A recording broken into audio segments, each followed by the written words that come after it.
Good morning, everyone. Welcome to our Parent and Caregiver Corner, where I will be touching upon hot topics or answering your burning questions. So do not forget to send us any questions that you have.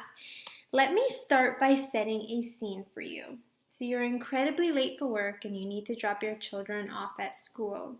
They set foot in the daycare room or the classroom and they fall to the floor in tears. They do not want you to go. They aren't settled with the daycare teacher. They look fearful, and it makes the departure all that much harder. Or, in more recent times, maybe you've connected to a virtual circle time with other children and their parents, but your child struggles to come out from behind your shoulder and you find yourself doing all of the children's activities and games on your own. If this at all sounds familiar, we're going to talk about why this happens, why some kids are shy, and what we can do. So what exactly is happening? Why do some children appear shy while others do not? Well, a lot of this has to do with their temperament. If you're a frequent listener, you'll know by now what this is, but for any new listeners, a person's temperament shapes the way they approach the world.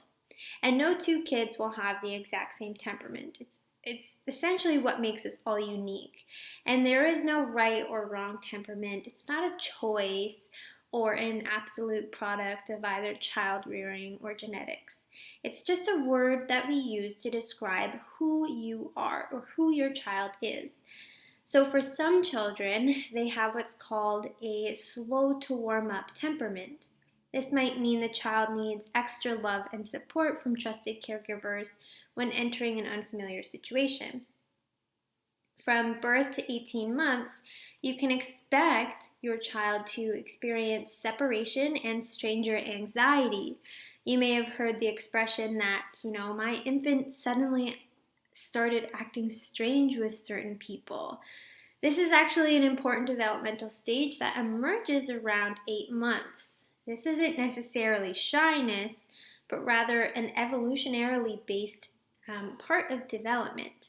After they've graduated into toddlerhood, around the age of 18 months, this will start to go away, but you might still experience some of the same behavior.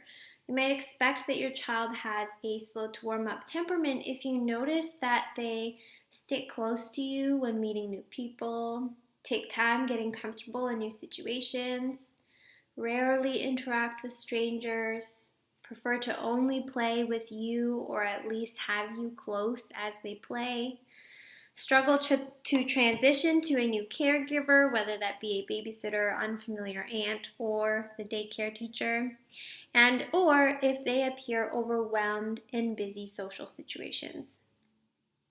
So, you suspect your child is shy? Well, that's okay. There's no right way to socialize. But let's consider how we can support a child who is slow to warm up. So the first thing we can do is ensure that we have a plan in advance to allow our child ample amount of time to adjust to new situations. If you know your child is shy, rushing in the morning to drop them off at daycare without a proper goodbye will make things more difficult. Contrary to common practice, it's actually better for your child if you are able to help them transition and feel safe rather than to just sneak out of the situation you have to leave them in, like daycare. It might even help by settling them into the environment by reading half a picture book and promising that you'll finish the book when you return to pick them up. This can help bridge the time between when you part and when you reconnect. Just be sure to explain this before you start reading the book. Number 2, start small when possible. So a lot of children might be entering kindergarten in the next couple of weeks with zero previous exposure to large groups of people. They might not have even spent much time without you, their trusted caregiver. Help your child adjust slowly by introducing them to small groups, new caregivers, and or even driving to the school they plan to attend and walking them around the premises. Number 3, ensure your child knows that their feelings are understood and validated. While we don't want to necessarily label our children as shy or outgoing, we do want our children to understand the emotion and the feeling that comes with shyness. If you are noticing your child behaving in a shy manner, remind them it's okay to feel afraid or shy or timid. And number 4, practice skills used in social environments. So letting your child practice doing things on their own can develop their sense of autonomy and confidence in their independence. So this can be as simple as letting them pour their own glass of milk in the mornings or putting on their own jacket. You can also help your child feel confident in social environments by role-playing with them. Perhaps you can even practice what it will be like to drop them off at daycare before you actually have to do that. If you try these tips and feel like there are no changes and you are concerned about your child's development, do not hesitate to reach out and we can connect you with someone that can help. You can also review the attached resources.